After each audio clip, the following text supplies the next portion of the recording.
Just as I go and sit down and almost press record to make a video talking about how the Minnesota Vikings have done next to nothing since the offseason began, with only 2 weeks until free agency to start figuring out their plan for 2021 and what they want to accomplish with this roster, we get some breaking news out of Minnesota, and the news tonight is that Kyle Rudolph has been released. His 10-year career with the Minnesota Vikings is over, and he will suit up for a different team in 2021. So my reaction to this is, we kind of knew this was coming, right? We thought this was inevitable. The feeling was that he was on borrowed time in Minnesota. He wasn't a significant contributor to the offense in terms of pass catching this season, one of his worst seasons statistically since 2014. And he knew this himself, right? This was one of his areas of complaints, areas of complaining. I don't want to say complaining because I don't want to make it sound like he was whining, but one of his areas of frustration with his roles this year was that he was doing a lot more run blocking than he was pass catching. And there's some validity to that because the statistics show it was one of his least opportunistic seasons since that 2014 season, right? He only had, I believe it was 34 targets this year, caught 28 passes, a little over 300 yards, one touchdown. Basically a non-factor, if you will. That's what wide receiver 4 numbers. In 2014, it was something similar where he got 37 targets, caught 30 some passes, a little over 300 yards, a few scores, not all that much to speak of. But I think the writing was also on the wall because Irv Smith Jr. Didn't really have a breakout season, but he had a good enough season where I think it made Kyle Rudolph all that much more expendable.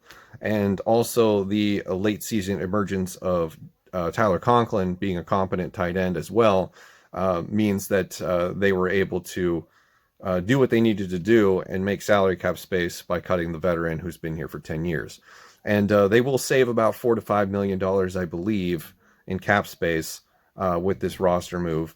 And it opens up the possibility of them getting another tight end either in the draft or free agency, although I don't think that they're going to do that. I think if they do add another tight end, it's going to be in the later rounds of the draft, if at all.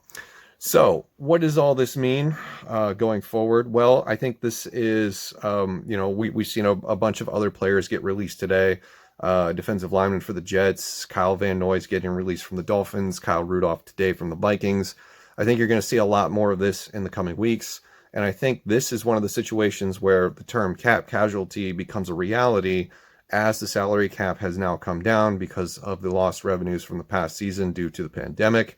We're going to see roster cuts result in veteran players that are just now in unaffordable situations, as I like to call it, where manipulating the salary cap and the space that you have is going to be way more difficult than it has been in previous years. The Vikings, after this move, will still be 4 or 5 million over. We started the day, I believe, a little over 9 million over the cap, with a $4 or $5 million savings that this will bring in. That will bring us down to about another 4 or 5 million to go. So we will continue to see probably restructures, even though Riley Reef sounds like he wants nothing to do with that. Anthony Barr, there is a rumor that he has no interest in restructuring his current contract. And there's also whether the question of what they're going to do with Harrison Smith, who has 1 year left on his deal.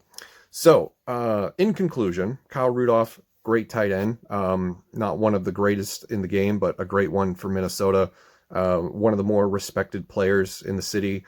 The outpouring of support for him on social media tonight has been nothing short of amazing. And I think everybody knows what kind of player that this team has lost in the locker room and on the field. I will always remember the game-winning overtime touchdown reception against the Saints 2 years ago, which was awesome because anytime we get to sort of javelin the Saints in the chest, it's kind of nice, the dagger nail in the coffin, if you will. And this will open up the opportunity for Irv Smith Jr. to prove himself as tight end 1 in an offense that doesn't want to pass unless it has to. This is still a run-first offense, I believe. So it will be interesting to see how we move forward from here. But just to recap, Kyle Rudolph has been released by the Minnesota Vikings, a move that we all saw as inevitable, and he will play for a different team in 2021. Speculating on what team that could be, real quick, I don't know. maybe New England. There was rumors about him potentially being a trade target for them in the middle of the season for 2020. And who knows where else? Maybe a place like Seattle could use him. But that's going to do it for this video. Let me know what you think in the comments below. I will see you in the next one.